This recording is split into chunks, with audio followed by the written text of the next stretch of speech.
دنیا کی تاریخ کا ایک پراسرار اور بلند ترین مینار جس کو بنانے کا مقصد آسمان کے خدا سے جنگ کرنا تھا، لیکن جنہوں نے اسے تعمیر کیا ان لوگوں کا کیا انجام ہوا۔ اس مینار کے اندر ایسی کون سی پراسراریت دفن تھی جس کی تلاش 19ویں صدی میں خفیہ تنظیم فری میسن کر رہی تھی؟ کیا اس مینار کی پراسراریت کی کوئی کڑی آج کے جدید دور سے جڑی ہے؟ عراق کا تاریخی شہر بابل سمیری یہودی، عیسائی اور مسلمان اقوام کی عظیم تاریخ اور ثقافت کا امین رہا ہے۔ حضرت ابراہیم علیہ السلام بھی عراق کے مقام ار پر پیدا ہوئے تھے۔ بابل بخت نصر کا دارالخلافہ رہا، جہاں اس نے یہودیوں کو غلام اور قیدی کی حیثیت سے لمبے عرصے تک قید رکھا۔ اس قدیم تہذیب کا صدر مقام اسیریا تھا۔ یہیں سے بابل اور نینوا کی تہذیب پروان چڑھتی ہے۔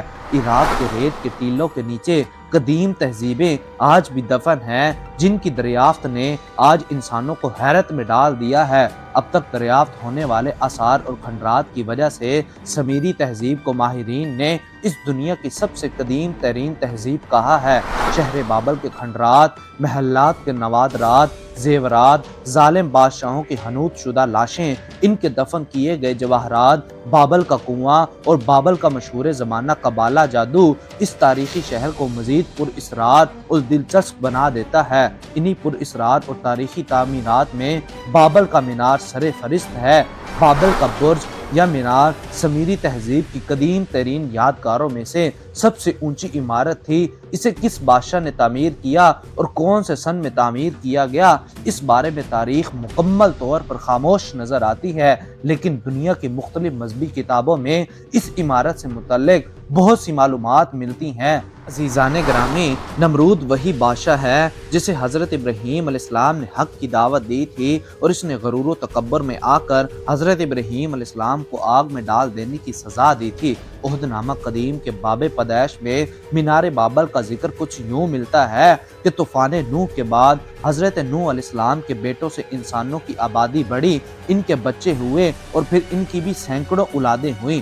زمین میں بہت سے لوگ ہو گئے اور سب لوگ ایک ہی زبان بولتے تھے۔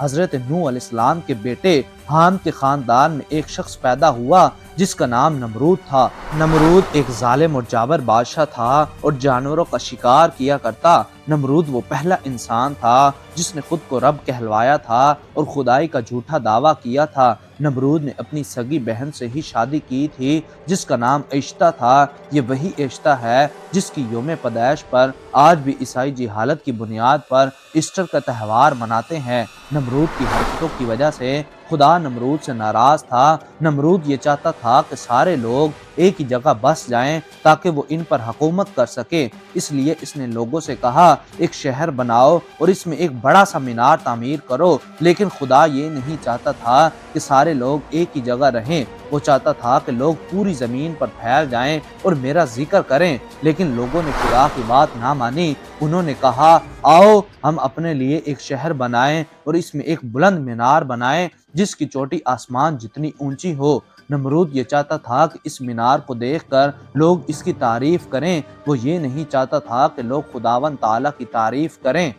چنانچہ اللہ نے ان لوگوں پر ایک عجیب و غریب عذاب بھیجا، جس کی وجہ سے اچانک وہ لوگ الگ الگ زبانیں بولنے لگے۔ جب وہ باتیں کرنا شروع کرتے تو ان کے منہ سے نہ چاہتے ہوئے بھی الگ زبان نکلتی۔ اب وہ لوگ ایک دوسرے کی باتیں سمجھ نہیں پا رہے تھے، لہذا شہر میں گڑبڑ مچ گئی اور شہر کا سارا نظام درم برم ہو گیا۔ اس لیے اس شہر کا نام بابل رکھا گیا۔ لفظ بابل کا مطلب ہے گڑبڑ۔ اب مینار کا کام روک دیا گیا اور بہت سے لوگوں نے بابل چھوڑ دیا اور دوسری جگہوں پر جا کر آباد ہو گئے۔ جو لوگ ایک جیسی زبان بولتے تھے وہ مل کر ایک جگہ بس گئے۔ مینار بابل شہر کا مقدس ترین مقام شمار ہوتا تھا۔ مینار ایک بہت بڑے اور وسیع احاطے میں پھیلا تھا۔ اس کے آس پاس چھوٹے چھوٹے معبد تھے جن میں بت رکھے ہوتے تھے۔ مینار ہر سمت میں 228 فٹ اونچا تھا اور اس مینار کی چوٹی پر 48 فٹ اونچی ایک عبادت گاہ تھی جس میں بل مردوک دیوتا کا ایک بت اور دیگر ہیرے جواہرات سے بنے آرائشی سامان تھے۔ عبادت گاہ کی دیواروں پر سونے کی پتریاں جڑی تھی جسے نیلے رنگ کے روغنی اینٹوں سے سجایا گیا تھا۔ جب مینار کی چوٹی پر دھوپ پڑتی تو پورا بابل شہر منعکس ہونے والی روشنی سے جگمگا اٹھتا تھا۔ بابل کی اس مینار کا ذکر عبرانی اور عیسائی دونوں صحیفوں میں موجود ہے۔ عیسائی صحیفوں میں بابل کو شریر شہر کے طور پر پیش کیا گیا ہے، جو برائی، فسق و فاجور، زنا اور عیاشی کا مرکز تھا۔ شہر کے مرکزی چوک میں جادوگروں اور ساحروں کی سینکڑے دکانیں تھیں، جو اس بات کو ظاہر کرتی تھی کہ بابل کے لوگ کس قدر جادو اور طلسماتی عمل سے دلچسپی رکھتے تھے۔ شام ہوتے ہی اس شہر کے بازار قندیلوں سے جگمگا اٹھتے اور مینار بابل سے ایسی روشنی منعکس ہوتی جس سے شہر کی گلی کوچے روشن ہو جاتے تھے۔ بابل کے لوگ بت پرست اور مشرک تھے۔ ان کا سب سے بڑا دیوتا بل مردوک کہلاتا تھا۔ بے حیائی بابل میں اس قدر عام تھی کہ دیوتاؤں کے مندر دراصل فحاشی کے مرکز ہوا کرتے تھے۔ تاریخی حوالوں کے مطابق شہر بابل کا یہ مینار بادشاہ بخت نصر کے زمانے تک موجود تھا۔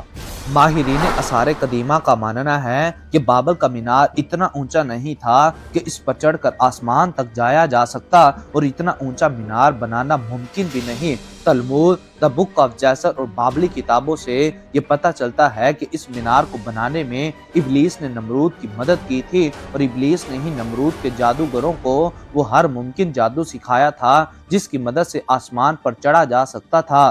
لیکن چونکہ آسمانوں پر اللہ کی اجازت کے بغیر کوئی بھی نہیں چڑھ سکتا، لہٰذا ابلیس نے قوم نمرود کو بھی وہی دھوکہ دیا جس کا وہ شکار ہو کر عذاب الہی میں مبتلا ہو گئے۔ دراصل نمرود کے وہ سحر اور جادوگر کوئی اور نہیں بلکہ اس زمانے کی شیطانی تنظیم تھی جسے آج ہم ایلومیناٹی اور فری میسن کے نام سے جانتے ہیں۔ فری میسن میں اس مینار کو انسانوں کی پہلی عظیم الشان درسگاہ اور پارلیمنٹ کہا جاتا ہے، لیکن حقیقت میں اس زمین پر فری میسن تنظیم کا سب سے پہلا راج تھا۔